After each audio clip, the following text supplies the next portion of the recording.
different communities, actually, Ifon-Ilobu-Erin Osun. Both, I mean, all of them in Orulu local government and Reoccurring local government. And what we have been hearing, seeing for the past few days is not good at all.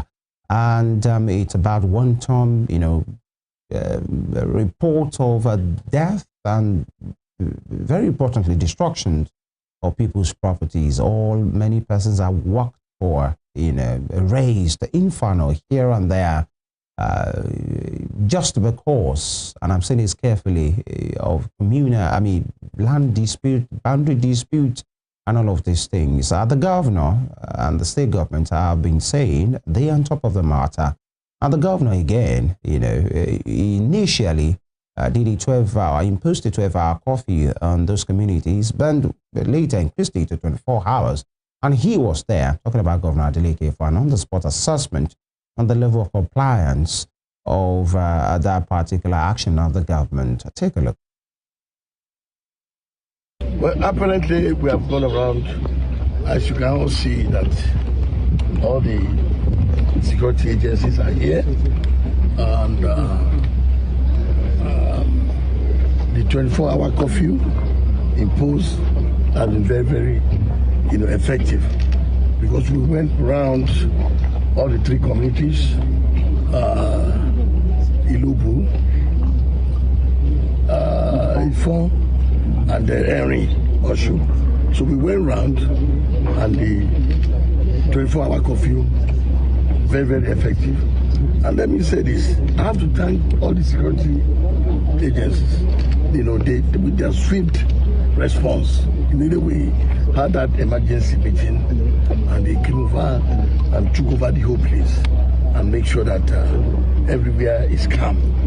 Today I'm so happy, and I have to appreciate all the security agencies for the swift response to making sure that Osun is safe, because Osun has been a very peaceful, state, and these are the security agencies that have been doing it, and they didn't disappoint me, and they came over, and I'm happy to tell my people, Osun people, that the whole place is calm. And I thank you, for doing that. I appreciate all the security agencies, and I can assure you that we keep doing what we need to do to help whatever that you need to make sure that you work well. Mr. Governor, what's your appeal to the people of these communities? Well, you see, this shows that although it has been lingering, the guys have been lingering long time ago. When I first came in, and I told them, listen, where you are fighting all the time with because of common land and everything like that there will be no development.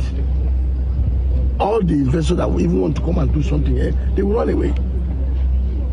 And the thing is that once they hear Osun, they will not know it's only the side of one section of community. They will run away. What I'm saying is that so there's no need for all this fight or fighting because of land and everything.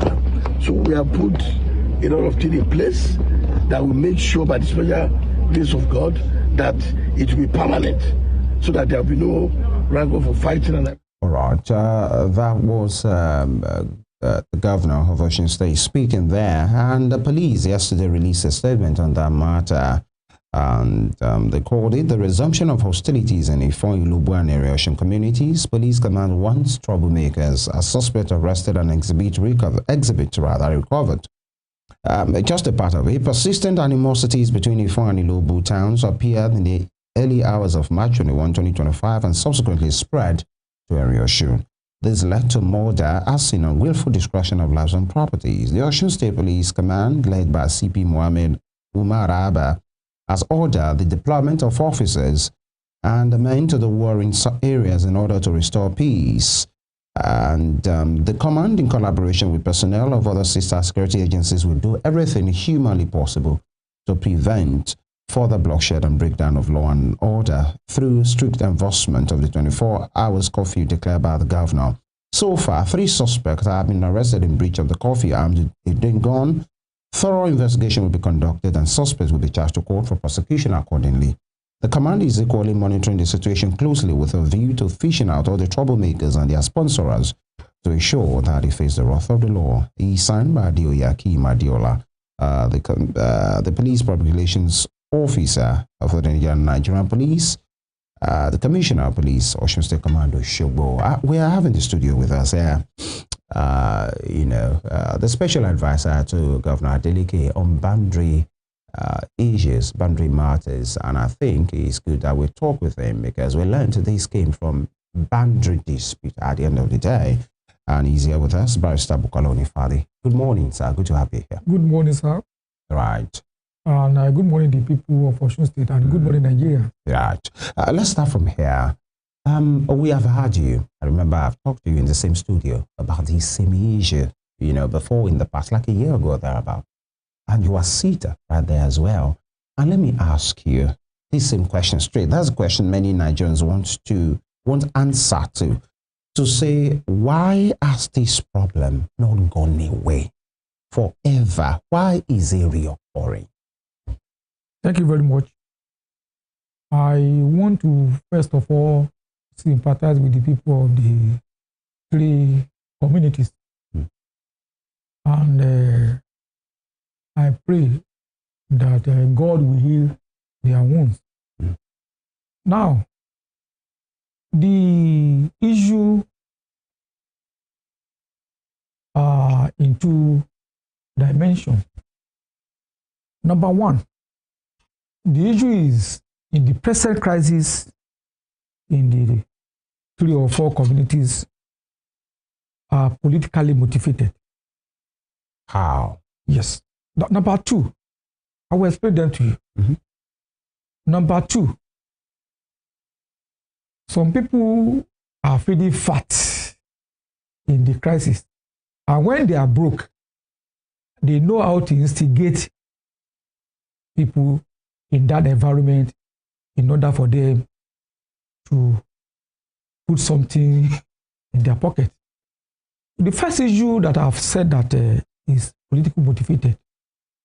If you could remember, about almost 2 weeks now, that the National Secretary of the APC issued a press release that the legal state of emergency that was imposed on Rivers State to be extended to Osun State. And I listened to this platform sometime last week, the interview granted to the former Deputy Speaker of Osun State, of Nigeria, Engineer Lasu Yusuf, where I'm quoting him now, that he have respect and regard that this National Secretary Ajibola Bashiru is brilliant, but when it comes to the issue of politics, it's shallow. I align myself with that position 100%, and that's the true position. Now, that statement he made was the aftermath of what we are witnessing in the communities now. Now, let me tell you, I have regret I'm also a legal practitioner. He's in our legal profession, I have high regard for him. He's brilliant. But when you are talking about politics, he's zero. Now, even let me just go on a memory lane and let me just give you history. I could remember when he was with Muiz Banire chamber with Kerat, I think Adegoke. When the issue of election petition tribunal came on board, at that time after the election of 2007, Muiz Banire chamber was the chamber engaged by Raif Aregbesola. And the head of chamber at that time is here at SEN. I don't know, maybe he's still the head of chamber now. But at that time, and Ms. Banere instructed Kera that, please, you will help me to handle this matter. You are from Osun. You will help me to handle this matter in Osun and monitor everything. As at that time, he directed Kera to come down to. At that time, Kera said, okay, Bashiru, you are also from Osun, you can follow us. I was part of the people who welcomed them at Adegbetola House, at that beside the Osun River. And I could, with due respect to him, at that time, if you tell him, if you are discussing anything about politics with Bashiru Ajibola, he'll be telling you, no, don't come to me, I'm a lawyer, I'm not a politician. But suddenly now, one way or the other has become a politician. Sorry, what's the relevance of this to the conversation? I'm just giving you the background. Yeah. To know that this issue is politically motivated. They did not manage they want to get political popularity, cheap popularity, and they are not managing it very well, and they are creating crisis. Are you accusing SRG or the APC? They are the orchestrators of this crisis? Let me tell you, not only him, some member of his political parties. That's a big allegation. Are you a lawyer? Yes. Not only him. Some members of his political party also, because, you see, I've told you that when you are politicizing issue, when you are looking for ways of declaring state of emergency, that's why we experience that kind of things. But these issues have happened before. This communal crisis, this is not just the first. Let me tell you, we are on top. And Ajibola Bashiru didn't make any statement then. Yes, let me tell you, before he made that statement, the situation was under control. And there's a 100-man committee set up by the governor that they have visited the areas and they are looking for a way of resolving it. Because of time, let's look at the other point. You gave 2 points. You said some persons are benefiting. Exactly. Now, for my colleague. Yes. The second issue is that some people felt that when the crisis is going smoothly and they are broke, they need money in their pocket. They know how to instigate people in that area. They know how to instigate violence. Who are they? I will not mention anybody's name, but they know themselves. Do you have evidence?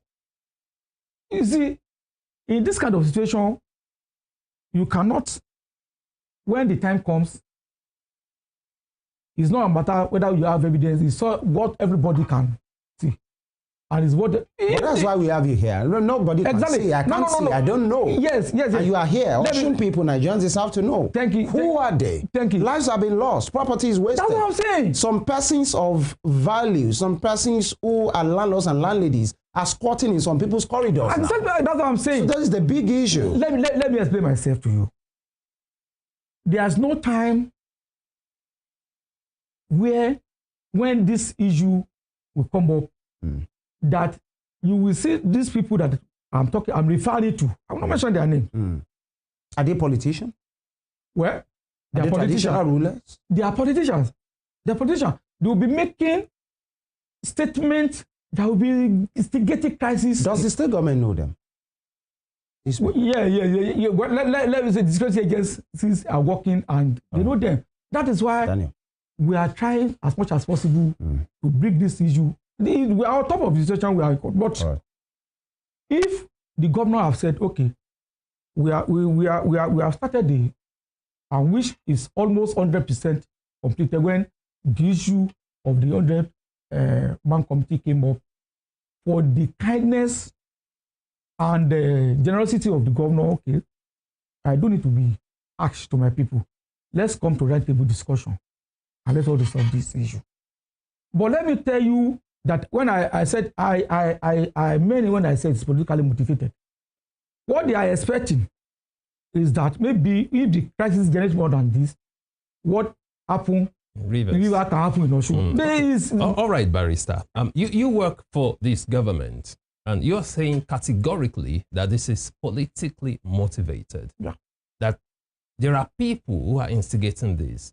If the government, you work for the government, and you are privy to some information that we are not aware of, just like you said now, that you know these people, then why then, if it is so, why can't these people be picked up? Why can't they be prosecuted? If you have information regarding this, then why allow, such waste of lives and property? Why can't they be picked up? If you are so sure that it is politically motivated, why can't you go after them? Why can't your governments go after these people? We don't need to rush. And I want to appreciate our security agencies. They are on top of the situation and they are doing their investigation at the appropriate time. You will see what I am telling you. The crisis in Ilobu is an avoidable crisis. Absolutely. It's an avoidable, but some people are believing that they want to unseat the city governor by all means. Some people believe that they want to get to power by all means. And they believe that doing this will instigate the people of that area against the government in order not to vote for the government if you want to contest for the second time. Is a political calculation of the opposition APC in Osun State. You understand? It's not that we cannot rule that. Is it the only Ifon-Ilobu that is having this kind of crisis? So you are indicting the APC directly? They are behind this crisis. I ask again, do you have evidence? I don't know. It's a common note. It's known to everybody. But I don't know. Yes, you are a journalist. Yes. You have I talk to facts. Yes. If not because of that, what could have warranted the secretary of the APC calling for a state of emergency in Osun State? No, tell me. And because of if not, look at the wisdom the governor used to approach the issue of local government. That was the initial plan that was failed. They were expecting that after our local government election, the governor will direct the local government to go and resume. When they are there presently or lawfully, when they invaded, boggled local government, forced themselves, forcible entry in law. So after the election, after the swearing of our local government chairman, they were expecting that the governor will say, "We are going to resume." When there's a illegal occupant, and you know the implication of that. That kind of the crisis will now call across the state. That they have their plan of a state of emergency. What they wanted to do, their first plan was to do that in Osun, but they failed. With the wisdom of His Excellency, that but people calm down, don't need to rush. We will approach everything in a legal manner. All right, Barrister. Still on the crisis, the governor has issued a warning to the traditional rulers. Okay, some people see it as a threat of dethronement if they do not sit up. I'd like to ask you here categorically, what is the role of the traditional rulers in all this? Do you think some of them are actually complicit for the governor to have issued that warning? Thank you very much. When you call yourself when a traditional ruler should be able to control his subject. That's the main purpose why you are appointed as a traditional ruler. Now, if you have failed in your responsibility to not to control your subject, to avoid violence and crisis, the governor has the right to look into the issue. But let me tell you, in these communities, I've told you, I'll continue repeating it. You see, some of us, I'm a lawyer professional. You understand? And if by virtue of my position, you come to me, I give you an advice. I may give you an advice to suit my selfish interest. About our traditional in that area, I don't believe there are people who are professional or who are in one field or the other. I'm giving them the right advice.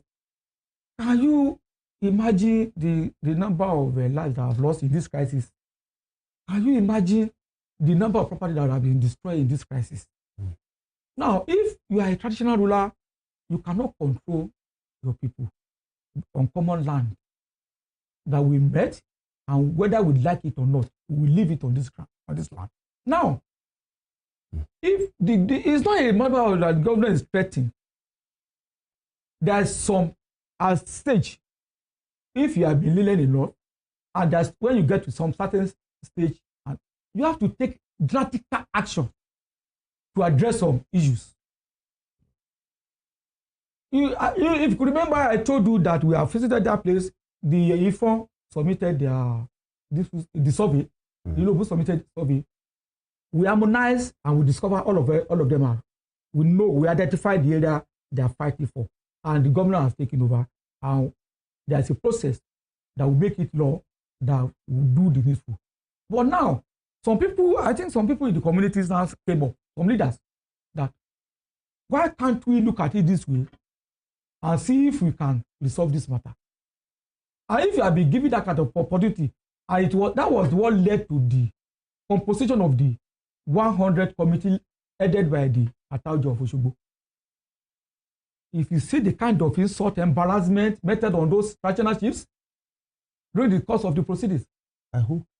I won't mention their name. It is in a public domain. Barrister, you know, here at Western Spring Television, we say it as it is. So we won't speak to rumor. We won't speak to opinions. Let's speak to fact. Who embarrassed who? Let me tell you, I was not there for one reason or the other. Okay. So how did you know? Because the government gave specific instruction that those of us who are politicians will not be there. But I read it on the newspaper. It is on the news. So it's a newspaper report. Yes, I read it that some people caused problem. One particular person from a community in the 3 communities created sin. Where they walked out. Barrister, some persons have asked that, does it really show seriousness on the part of the government to have put up 100 people, 100, to do what exactly? When you have 100 people, you will have at least 100 opinions. How will you make progress? You see, the 100-man committee... What's the moral rationale behind that? Yes, thank you very much. The rationale behind that is the 100-man committee was that the government said, this case has been lingering for a very long time, and I want the stakeholders to be involved. So when they come out with their report, and when they did not comply with the decision or recommendation of the committee, and when I'm taking my step legally that I'm supposed to do, those people who are involved will be able to say, the governor has tried, yes, he did this, he did that. You know, initially, we were doing it within the government circle. So the idea came, no, let us extend it to the general public, to the stakeholders in Osun State. That was the idea. Now, and I'm very sure I'm not speaking for the committee. The committee will have their recommendation, and in their opinion, they might have formed opinion now. Among the 3 or 4 communities, the community that is creating this problem. Yes. Absolutely. All right, Barrister. Now, talking about land administration, okay, and documentation in Osun State. You are essay to the governor. You're a barrister. You're also essay to the governor on boundary matters. Talking about these lands here, are these lands properly documented? You know, historically, we know how lands have been allocated and all that, but we're in the 21st century, okay? There are different ways to make sure we have proper documentation. Those lands, do they have titles? What kind of titles do they have? Why are we still having this argument? Because this can actually be resolved once and for all. Thank you very much. It's a very good question. And let me say this, or in fact, let me educate the general public. The best title to land is customary history. The best title that you can have is customary history. If the Supreme Court have said that if you are approaching, if you want to claim land, that you are the owner of land through customary history, you must be able to trace your progenitor in title from the beginning. How did you get to that land? Who allocated the land to you? Is it absolute grant or customary grant? So after that, that is now when you can now be talking about documentation. Now, those who are the original owner of the land, they don't need any document. It is you that you want to acquire land from them that you need document. That's all. Before you can even go and process the certificate of occupancy, you must have gotten the approval and consent of your the original owner that you are buying land from them. Sorry to cut in, barrister. You said the original owners do not need document. Then how then can they lay claim to the land? That's a customary history. You know all this land that you are talking about. Some may be granted to them to the one those who are there. Some may acquire the land by war. Some may acquire the land by the process of spiritual power. In the olden days, that is the way. When there was no documentation, when there is no document that you are talking about. But some people will say customary history can be debated. No. It is only if it's not genuine. You can, for example, now there are many communities that one way or the other they have problem where they were living before. Maybe in those days, what normally cause crisis between these people is the issue of I want to be a king, I want to do this. When a brother or a junior one is imposed on this, so the senior one is that, oh, I can't bow down for my junior brother and be frustrated for him. He will leave. So if he last call me, this is a rave, you have been living here. If not say, okay, rave, I'm here, please, can you accommodate me? Yes. The rave will say, okay, I will accommodate you. Let me give you a portion of land. So when the rave will not define it, is he customary as a customary tenant or absolute grant? If you granted that land to that person absolutely, it has become the owner. So when it's not tracing history, how it got to that land, there's no how we trace history that will not mention rave. So we don't, when you are talking about customers, you don't need documentation. It is those of us or those of you who want to go and buy land. Anybody now want to come and acquire land from that man that was coming from somewhere that you granted land to, we now need your consent before you can process any document to get that land. If there is a crisis, if you start tracing the history how you got to that land, you will trace the history back to rave. But we've had cases, barrister, in a place like Lagos, for instance, talking about this customary thing, when after getting, some people will get titles to their property, then all of a sudden, many years later, maybe 30, 40 years later, you see some people come up and they call themselves Omonile, and they are reclaiming it.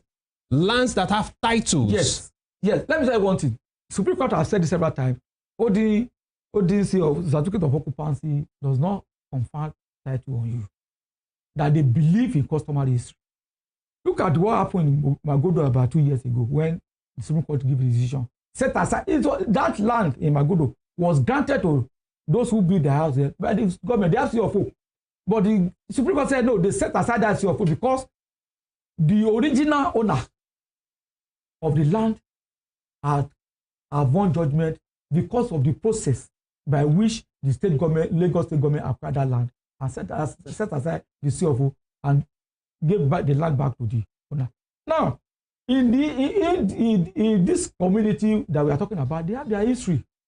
I'm not here to speak on their history, but I know all of them know how they got to that land.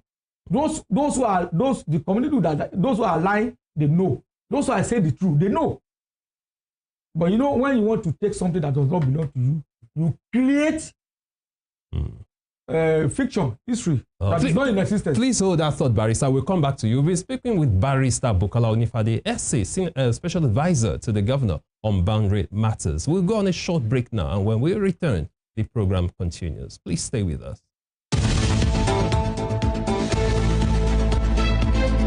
Speaking with Barrister Bukola Onifade, Special Advisor to the Governor of Osun State on Boundary Matters. Thank you, Barrister, once again for joining us.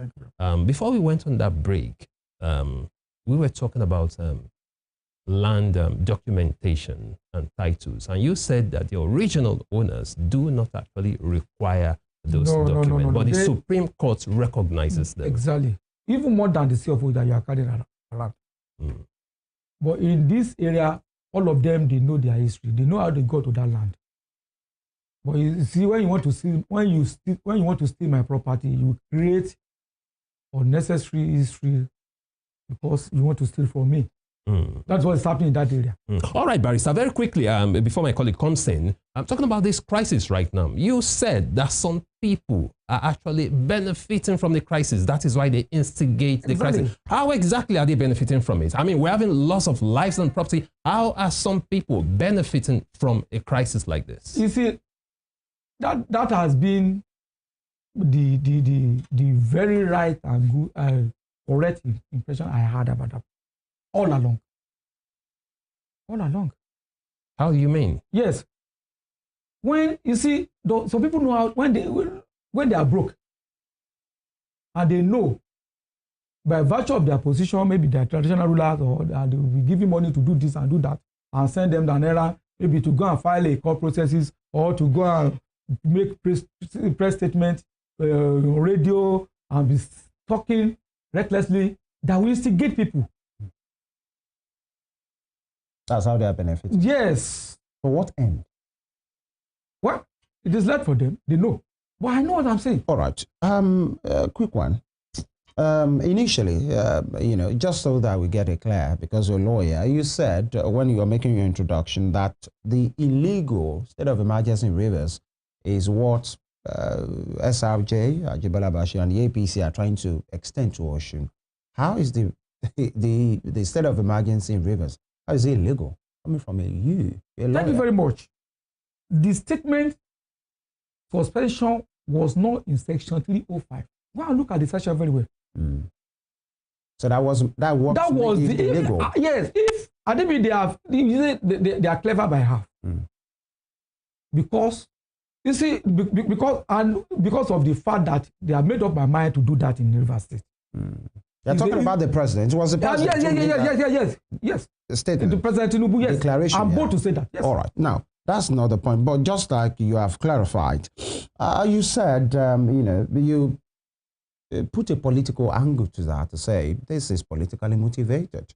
But I asked you the other time to say this is not the first time. It has always been real. In the last 2 years, these issues has come up for almost like 3 times or thereabouts. Now,